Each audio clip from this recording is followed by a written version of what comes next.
Oh, I need a screwdriver. I'll be right back, guys.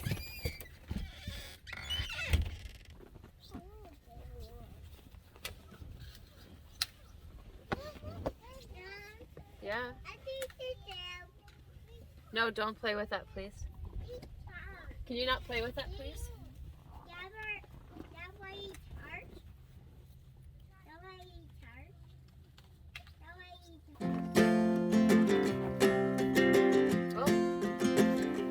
We got time on our side. We're in a state of home.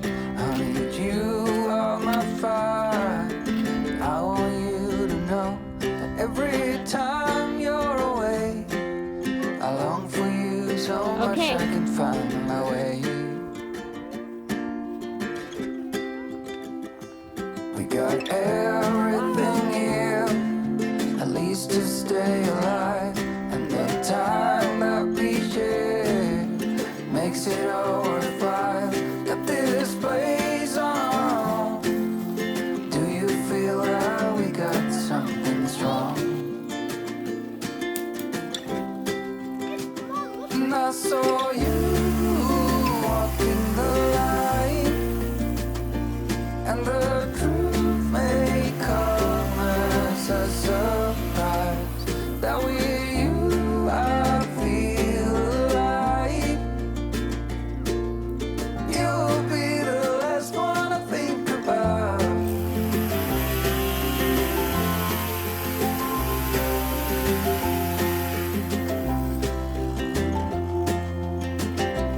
We got time on our side.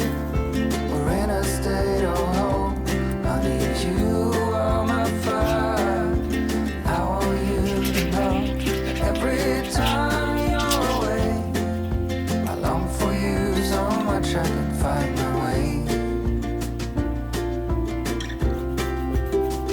And I saw you walking the line, and the truth may come as a surprise that with you I feel alive. You'll be the last one I think about.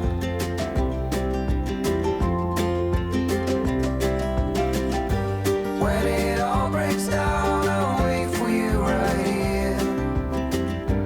And I swear that we got nothing to fear. Somehow I screwed up on my measurements for my poles, but that's okay. I will set notches in them and I will square them off so that way my frame is straight and square as best as I can. But I've got one pole that's at least 6 feet and everything is closer to 8. So they'll overhang a bit, which is fine too because it'll keep it elevated off the ground. But that is it till maybe tomorrow, where I will notch them out, square them up, and lash them. But just wanted to say I think it's doing any hide, I get very overwhelmed with frame up because I don't have the tools, I don't have all the knowledge, and I don't have the time. And because I have kids, I have time, but it's constantly interrupted, and I just want uninterrupted time where I can commit myself to a project from start to finish. And especially with a project like this where I gotta go and cut wood and notch it and lash it and delimit and everything, it's just a bit overwhelming, and it's winter. But I gotta say that I'm pretty, it's only 4 poles, but I'm pretty thankful that I have a forest that is here, that can give me things that I can make. I just think it's cool, and I'm thankful and blessed, and this idea, it's so small and so minute, but it's just kind of what I want to create for myself and more for my family, to be reliant on myself and on each other and on our land. And yes, I can go to the lumber store and buy some 2x4s and nail something together and call it a day. But who knows what that will cost me in terms of dollars that I have to earn and everything. And just, if everything were to be shut down tomorrow and there wasn't access to lumber, to know that I have the tools and the know-how to just be able to cut down a few trees and lash something up.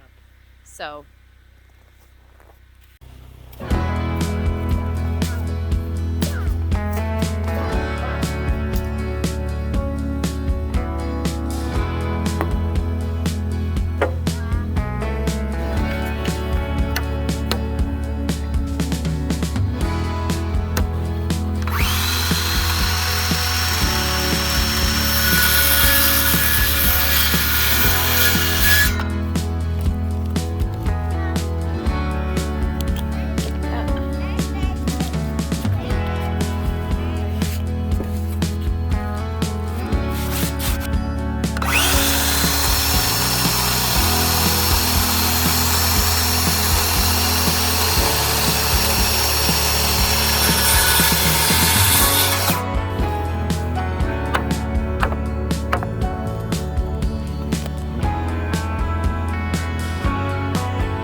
never done this before, so first time.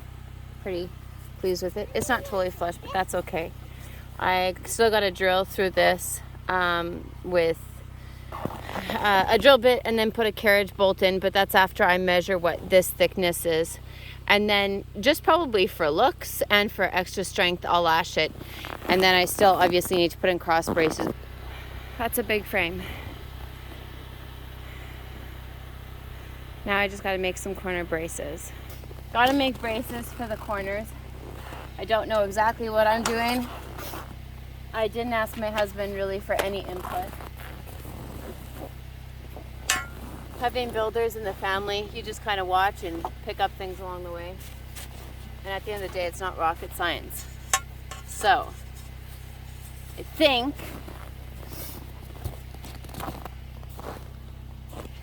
what I want to do is, that's pretty bang on.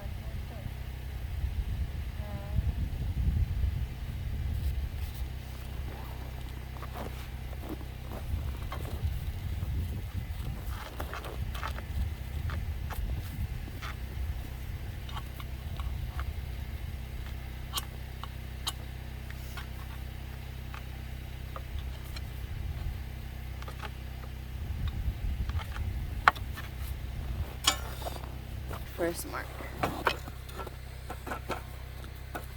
I think it's better to do this kind of work.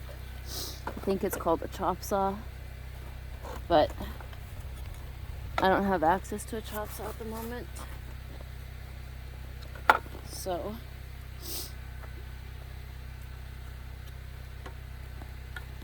I'm gonna try it like this.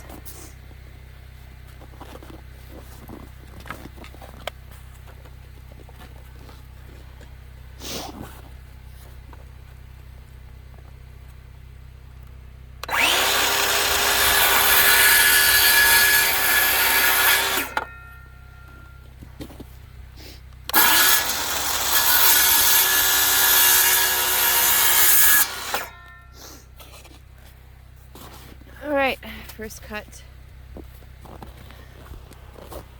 See if it fits. Nope. And I can already see why, because my angles are completely off from each other. So, gotta try again.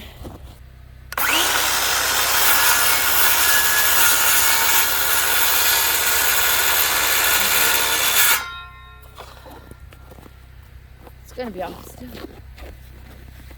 It'll work. I'm thinking I might be able to carbon copy these, but we'll see. We'll see if it lets me. This is why I think they're called table saw. It's better.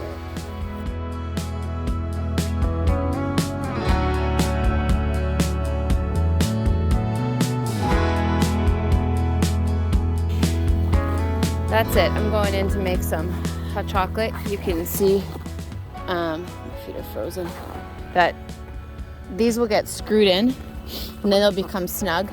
This I'll drill and I'll use carriage bolts. And same thing here, 2 screws into each corner, then a carriage bolt, and I can lash it with leather if I want. Number 3, number 4, and then she's all ready to frame up. So it is a really blistery day, but I needed to finally get this hide frame done as we're going to be coming into some cold weather. So I want to be able to frost scrape it while it's cold.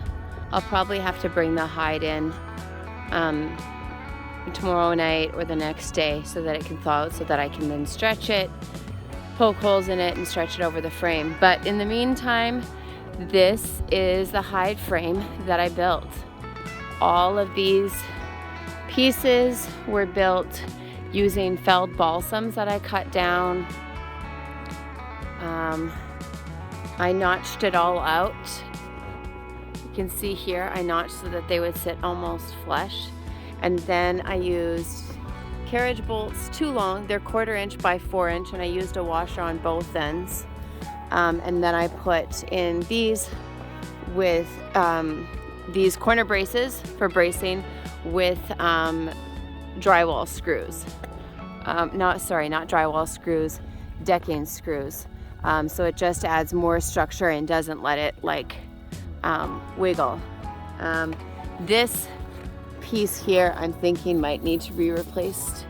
I think it's got a little bit of a sway. It might have been not so good tree to begin with. This bottom one is here for a long time. These sides are still green, so they're good for a while too. But that is my hide frame, and it's friggin' huge. And it's gonna come in handy. And besides just using it to work frames on, I mean, it's a beautiful work of art, and I'm very happy that besides the carriage bolts, which cost me, I think the carriage bolts, washers, and bolts altogether cost me less than $5. So, you know, all in all, maybe a total of 5 hours in labor, if that, and $5 in actual materials that I had to go out and buy. But hopefully I'll have my frame up on here soon, and I'll be able to actually use it and test it out.